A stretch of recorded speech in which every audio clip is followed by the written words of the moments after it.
Welcome back to another season of Cutting Stems, ladies and gentlemen. We are here. We got Trent.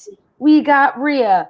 I'm Fran. We unfortunately have no Kelly Keegs tonight, but she will be back. She is honestly, God knows where, on a tour that we won't talk about because we're talking about Owen's mixers tonight. We all have, our specific drink that we like the best. I feel like all of our drinks really match us tonight. Trent just got maybe a little Moscow Mule going over there, ginger beer and lime. Rhea's got a margarita. I'm in the summer zone, guys. Feeling spicy. Feeling spicy. I am feeling spicy. And this one's my favorite. I got the grapefruit and lime. I got it on ice in my little Madison Square Garden cup that I think someone took. Good. Yes, very, very tasty. And which is why Owens is so great. We can all make our own cocktails at home that are high quality, taste delicious, and you can buy it on Amazon. That is the best news, because if you can buy it on Amazon, you're much more likely to buy it. That's how I am. If it's on Amazon, I'm just like, purchase. Because it's as simple as that. So guys, go buy Owens. But I have a snack recommendation. It's very important. Do you guys have a snack that you prefer when you are watching The Bachelor or Bachelorette? I don't. It really depends for me. I don't snack when I watch the show.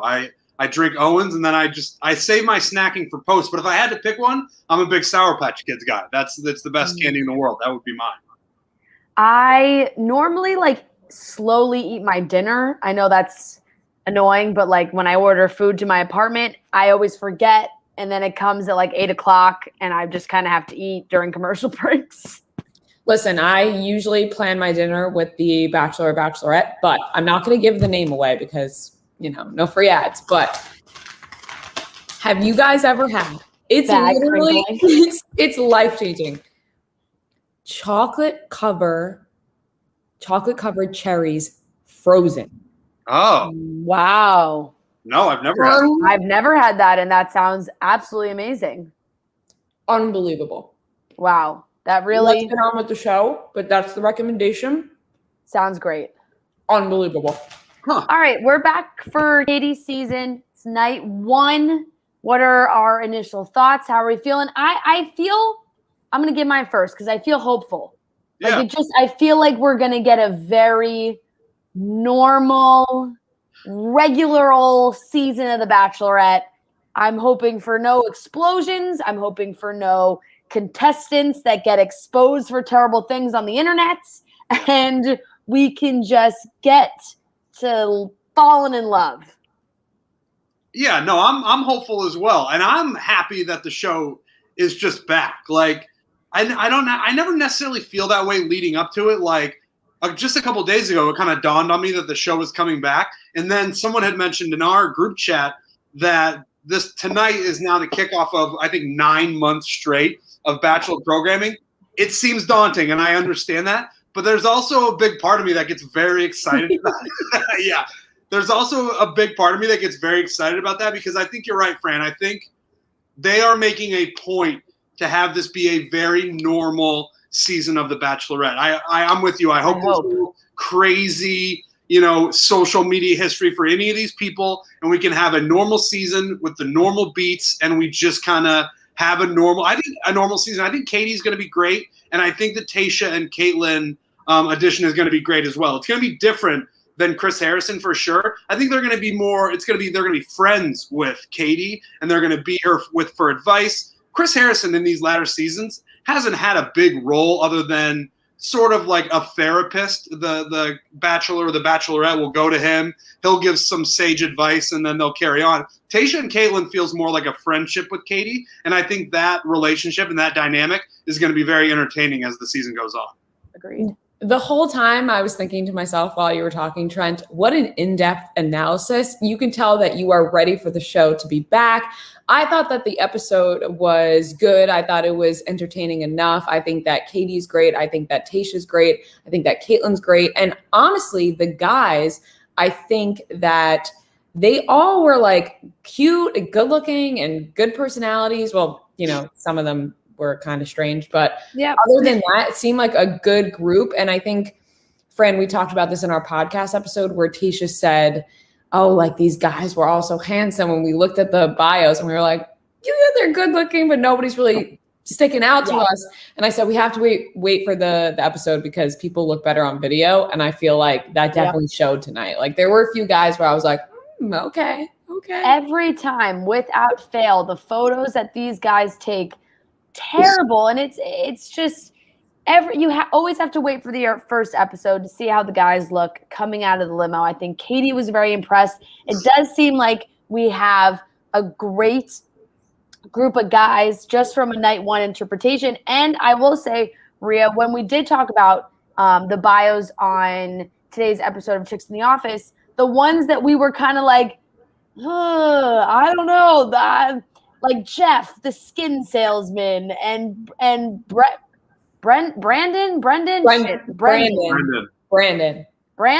Which one was it? Or Brendan? Fuck, I think it was Brandon. You tweeted it. I tweeted it. All right, it was dun dun dun. And I had to check the cheat card to see who it was too. Brandon. It was Brandon. Brandon and Gabriel. We were both like, these two are going home night one. And Katie didn't let us down. She seemed like right off the bat, the ones that we were skeptical on were sent home. Did you say skin salesman? Yes, skin salesman. That is correct. Are still trying to figure out to this day. We were Googling yesterday, what does a surgical skin salesman do? Surgical skin salesman. I couldn't find an answer. Does he sell? I was like, is it snake skin? Is it human skin? One person got charged with $350,000 because they stole that amount of skin grafts. Like this is a dangerous game this guy is in. So I don't know. I would have been turned off. They paired him, unfortunately, like the producers didn't do this guy any favors, right? The surgical skin salesman got paired with the creepy RV, doesn't help his image whatsoever. That's the Italian guy, right? That is also he wasn't Jeff even Italian, bro. He wasn't even Italian. Jeff the Italian. Is that what you're saying? No, his bio was all about his big Italian family, and we're talking about it, and Rhea just goes, Jeff's not even an Italian name. I don't have anybody in my family named Jeff. I was like, I got Tony's. No, I have no Tony's. I have Anthony's. I got Tony. Michael's, Frankie's. Yeah. Vinny. I don't have any Jeffs. There was another the zipper sales manager that you guys seem to have some sort of inside track on. You guys were tweeting about it. That was another one. Like I just don't know what that is.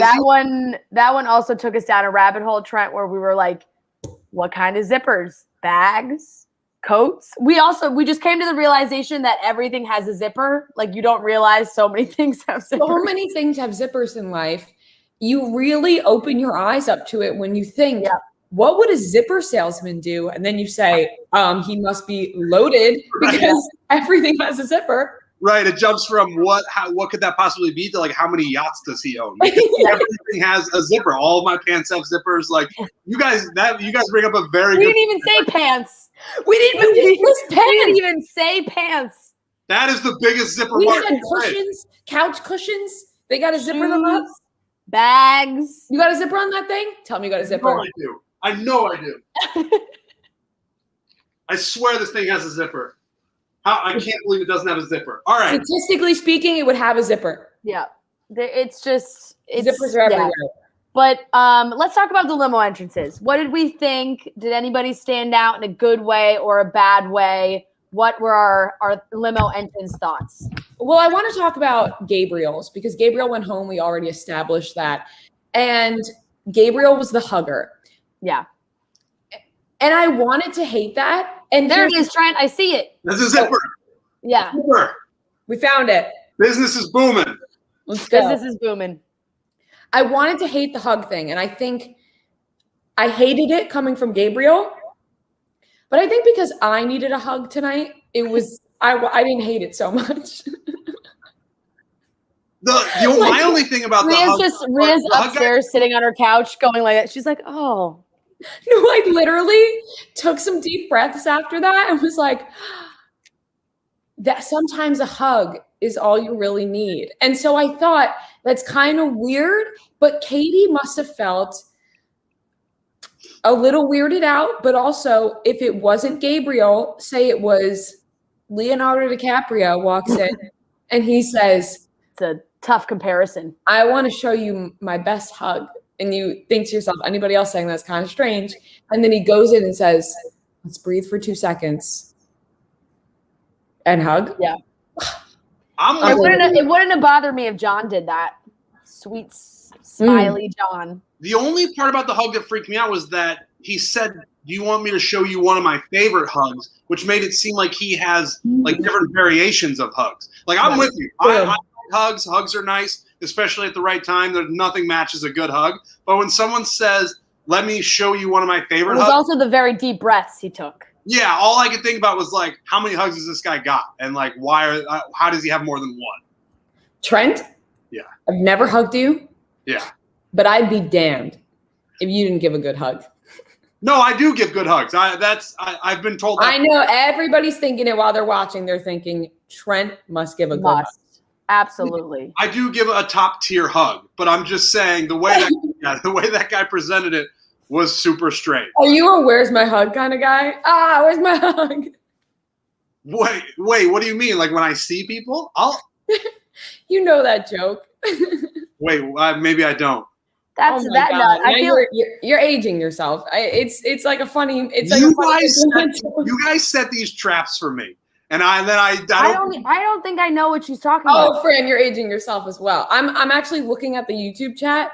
Do you guys know the joke? Like, where's my hug? Like you're a where's my hug guy?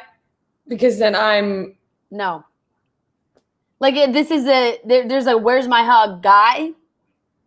No, like there's in every friend group in life, there's a where's my hug guy.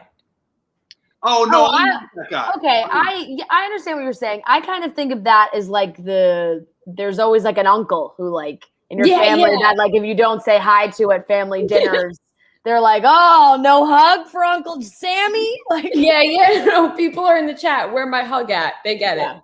Okay, well they get it. All right, moving on. Other limo entrances. I think early on, a lot of the guys did really well. There was a less gimmicks than I thought. Like a lot of guys had very normal, just like, hey, hi, how are you? Excited to meet you and talk inside. Let's talk about the sexual ones. The blow up doll. There's some guy ripped off his boxers, kind of. There's rubbing a lamp. I tweeted before the limo entrances started that I was hoping that one of the guys came out with a fleshlight because Katie obviously came out with a dildo or the vibrator or whatever. So I thought that maybe someone would come out with one of those. And a sex doll is the next best thing, I guess. So I was kind of close, but that was creepy. And Katie made it seem like she liked the effort, but that's a weird thing to bring out and show someone. That's just strange.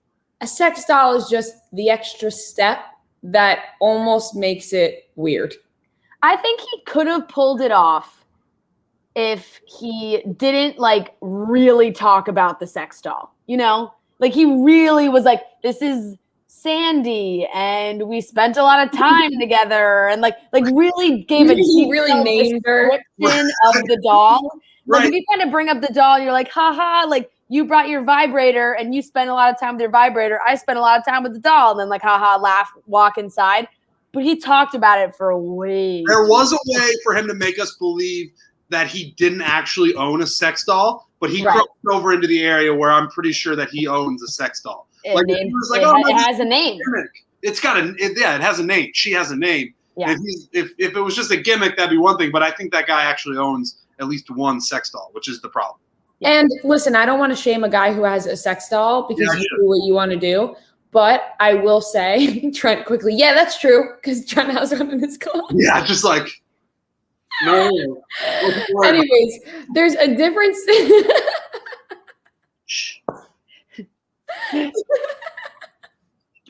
There's a difference between, like, I feel like with a vibrator. I'm doing the show. You look beautiful. I'm doing the show. You have a sex robot? God, we got a couple fucking comedians on here tonight. You two really just riffing off one another. Well, there's a difference between, I feel like, a dildo or a vibrator, which is very much an inanimate object, or animate if you want it to be, whereas the doll is like you are pretending that that's a human being. Correct. Which is fine. I guess if you can't find a companion, whatever. It is what it is. I want to talk about Andrew S., who, fun fact, I saw a Rob Mills tweet to you, Trent, that he is cousins with Clay. So Andrew S. and Clay are cousins. You know, you can remember from the football thing. But Andrew S. came out with a fake British accent, which I really think is all around a bad idea. One, because if you kind of fumble the accent, it comes off like bad and tacky. And two, if you nail it, like if it's really good and the girl's like, holy shit, this British guy is so hot, his accent, oh my God, we love a good British accent. Yeah. And then you go inside and he's like, haha, just kidding, I'm from Chicago. He instantly gets bumped down a level. Way down. Oh, this guy's not British, bump. And he continued to talk about the British accent to the point where it felt like it was a big part of his personality that when he meets people, he kind of does the British accent thing. Is like, no, I'm just from Chicago. But the main point of every conversation they had when they first met and then when they sat down after that was like, how about that British accent? And then they both did the British accent again at the end. But you make a great point, Fran, where everybody loves a good British accent. So if it's really good, you almost have to own it. Like if she had been like, oh my gosh, I love your British accent. I would have loved. I think we had that with during the season of The Bachelor, Matt's season of The Bachelor. I think a woman pretended to be from Australia or one of those. Where, like it's super good, and the Bachelor or the Bachelorette loves it. You just kind of got to go with it. But yeah, Andrew S. It was strange. He kept bringing it up. Yeah, and then go ahead, Rhea. No, I fully agree with you guys. Yeah. I'm trying to think of what other limo entrances really. I liked Trey and the ball pit. Thought that was cute. Pickup truck, the RV. We agreed we did not like. There is other modes of weird transportation, but let's talk about the cat. Yeah. Connor B comes out dressed as a cat and continued to wear the cat costume all night long. Yeah. Well, we've had this. This is certainly nothing new in terms of like wearing it the whole night. Last season we had Straight Jacket Guy where you wear it the whole night. I don't even remember that guy's name, unfortunately. I wish I did. Jay, maybe. And then Ed. Remember Ed carried around that baby last season? Oh my God, Ed. Yes. Again, and I think I said this at the time where it's like it's weird at first. It's weird a couple minutes into it, but then if you continue to hold the baby or wear the straight jacket or continue to be the cat, like I'm all in on it. Like when Cat Guy, Connor B, I believe is his name, went up to the front door and pawed at the door and then went inside and played with the bow on the box, like that is super fucking funny to me. So I'm kind of in on Cat Guy, and clearly Katie really likes Cat Guy. Yeah. But when he's pawing at the door and playing with the bow on the box, like that's why I love this television show, for moments like that. The only reason I wouldn't like Cat Guy in my relationship is I feel like he's like the entertainer. You know, like almost like him doing the pawing. Stealing your spotlight? Like he would be stealing my spotlight. Yeah. We had a feeling that Katie was going to like this guy, and it does seem like they have a connection. But, like, I don't know. I just imagine, like, I love dogs. Love them. Love dogs. Mm-hmm. If I was the Bachelorette and a guy came up to me dressed as a dog, I don't know if I'd be like, damn, I'm into it. I'm a big fan. But it worked for Katie. She got the face paint all over her face. They were just two cats making out and having a great time. It's definitely a risk. Like it is a risk. It's a big risk. It's gonna not work at all, and you are gonna get sent home the first night. Or you have a thing like Katie had with Connor B, where she thought it was cute. She loves cats, and Katie kind of likes to be that funny person, center of attention. So I think they kind of, it worked out for them, but that can go really wrong. You're right. Yeah. Gimmicks are really either pay off or they don't. And it kind of seems like the gimmicks on this night one worked better than if you didn't do anything. You know, obviously I feel like the RV was the one massive fail, but the box guy got a rose. That guy, the box guy was in that box all night long. All night long until they finally let him out. That was really terrible. I feel bad. I feel bad for him. It sucks. It's like you get to be the guy that the producers are like, hey, we got a really funny idea. You're going to show up in a box and then not leave the box all night long. I'd be like, that's not that funny. Like, come on, guys. We can come up with something better. Come on. It wasn't funny. I don't know. No. It was just weird. It was just weird. And then when he came out of the box, he seemed like a nice enough guy, good-looking guy, but like handsome. It wasn't like, oh shit, that's box. Oh, he will be box. Accent.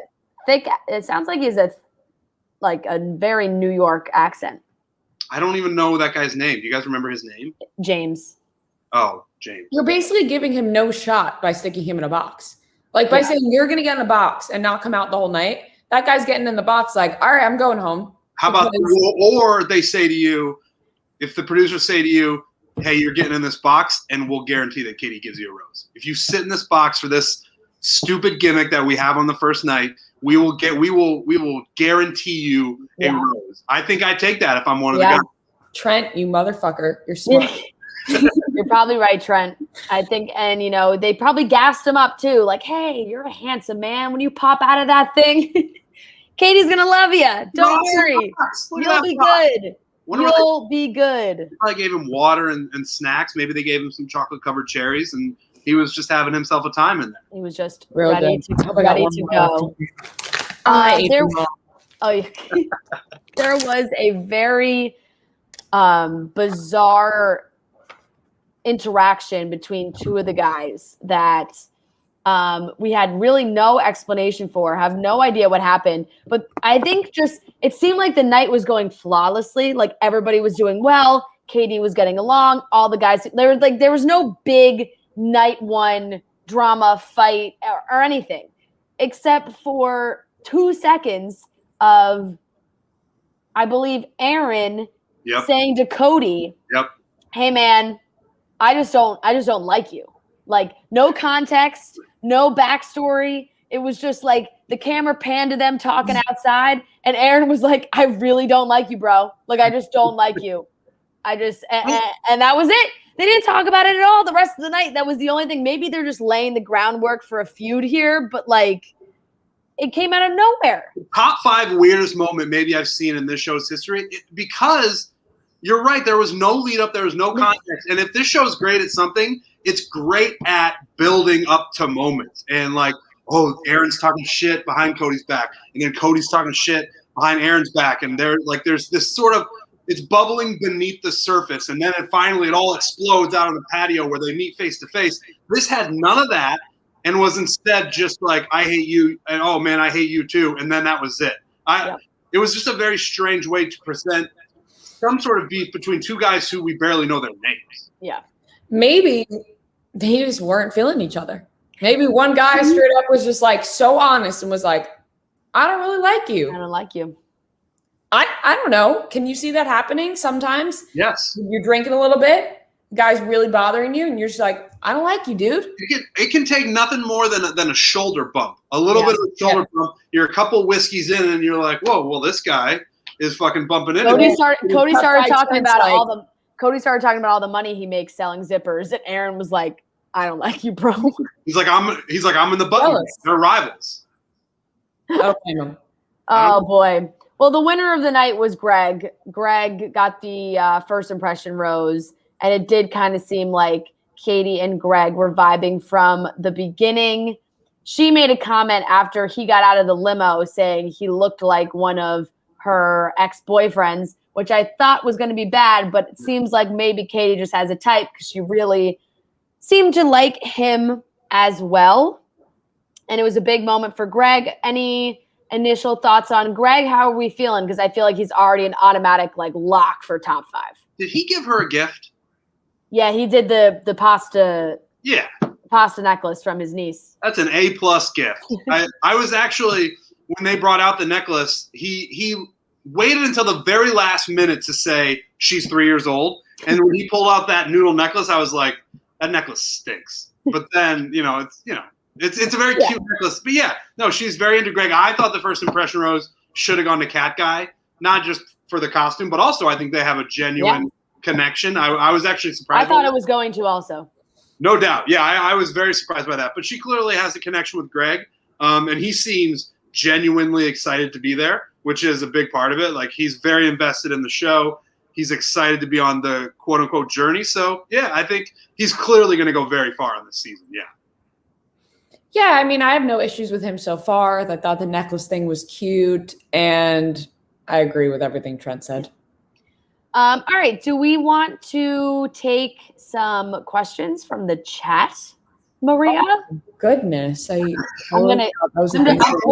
I'm posing it, and you can give yourself a couple minutes here to look at it. While I also say, I'll just take this opportunity to say that I really loved John. We didn't get to see a lot of John, but John, I just think, has the best smile. He came out so happy. Go off then. He seems like a lovely guy. Him and Trey, obsessed. I think I love both of them already. You trying to refresh my memory on who John is? It's one of those nights where I don't know everybody's name. John was very, like, his hair was very well done. He had a smile that would just, when you look at his smile, you can't not smile, I got a question. Okay. Do you guys think Chris Harrison watched tonight? Yeah. Yes. Same. They also changed, I don't know if you guys heard, but coming up next week. Oh yeah, no, and Katie really liked John too. Yeah. It was like, I think that's my type. Katie was like, I'm really into him. Yeah. I think Chris Harrison probably watched, and then, like I said, they changed the coming up next week. It's now someone else. Yeah. Who is the guy that people think is a psychopath? Oh, I heard that statement in the teaser. Someone was like, he's a something sociopath or psychopath or something. It's very hard to tell this early on. Yeah.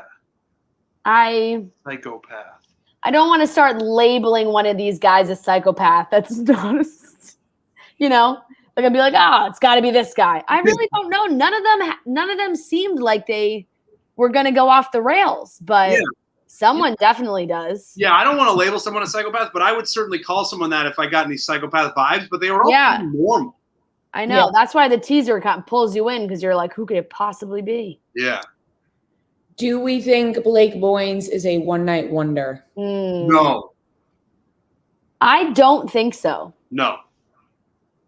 I don't think so. Purely off of the teaser and how much we love Blake Boynes. He's a charming fella. I think he's going to be in it. It's not going to be a Heather on Matt's season type of deal. I think it's going to be he's there. I think he'll show up much earlier than Heather showed up, and I'm pretty sure he's going to be there for the long haul. Yeah. You also know the Blake Boynes part of the teaser is also what made me think that hopefully we get a very normal season of this show, because I was like, okay, if the biggest, terrible, most dramatic moment is Blake Boynes showing up, I'm good with that. Let's totally leave it at that. I had forgotten about the Blake Boynes thing until tonight, and then the teaser, and that's like, we thought Blake was going to be in the box. That was wrong. Oh, that would have been really good. Yeah. That would have been. I think that's it for questions. Oh, okay. Okay. Short one. To wrap it up then, as we always do on this fine program, let's give out some roses and let's cut some stems. Which one of you lovely people would like to go first? Yeah. Yes, Maria. Yes. I'm going to give my rose to I'm going to split my rose to Tayshia and Caitlin, because I feel they really did a good job. Big shoes to fill. They did a great job. Lots of pressure. So they could split that. And then I'm going to cut the rose of Jeff's non-Italian family. Woo! Is that okay? You can't take it back now. It's already been said. Yep. I also wanted to say about Caitlin, she did a great job with, her gentleman. This is the final rose of the evening. She did a good job. I think I felt like she was nervous, and I think she did a good job. That's what I appreciate, because she knows she's nervous, because that's a big moment. Absolutely. She respects the game. She knows. All right, Trent, you're up. Totally. Who you got? Okay. So I am cutting the stem of, it's not a person. It's the ice in Katie's glass when she was giving her opening speech. That was very niche. Very. It was just, she was giving like just everybody be yourself. It's gonna be pretty cool, calm and relaxed, no big deal. And it was just clink, clink, clink, clink, clink, clink, clink, clink, clink the whole time. Drove me crazy. That was my impression of ice. Go off, King. And then I was gonna give my rose. I was also going to give my rose to Kayla and Tasha, but why don't I'll give mine to Caitlin and you can give yours to Tasha. I'll give my honorary mention rose to Connor B, because I thought the cat shit was very funny, as corny and as stupid, and as I'm sure in the future and probably even in the past I've made fun of guys who dress up on the first night. Something about pawing at the door and playing with the ribbon on the box really made me laugh, and so I will be giving my rose to Cat Guy.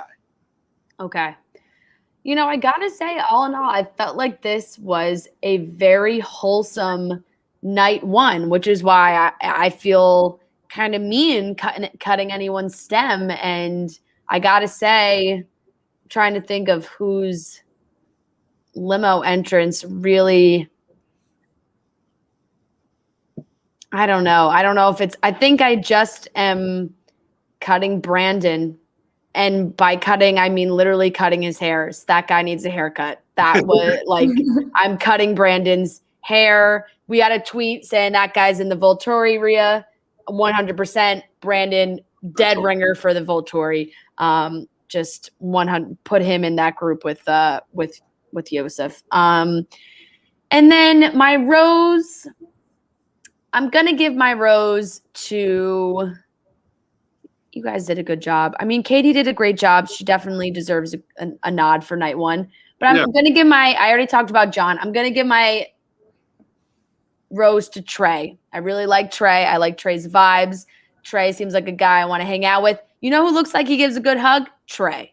Yeah. That guy looks Where's my hug at? That guy looks like he gives a real good hug. Hey, shorty, where my hug at? Yep. Just some good stuff. Hey, cutie. Yep. Where my hug at? I totally get the references you're throwing down right now. It's where my hug at? Yeah. Yep. Oh, honey. Why is that camera still on me? Why is that camera still on me? Honeys, where my hugs at? For a second, that three-way there scared me. We've never done that one before. Whoa. Whoa. Hey, guys. That's what I'm way closer to the screen than I would like to be. Okay, everyone. I think that wraps it up for night one of Cutting Stems. You will be able to catch our full recap on the Chicks in the Office episode Wednesday. We'll go even more in depth. We'll have Trent with us, and we will have the Bachelorette herself. Katie, it will be on Wednesday's episode. So we'll be totally packed. It's going to be awesome. So tune in for that. And make sure you start to stock up on your Owens mixers. It's going to be a long 9 months, folks.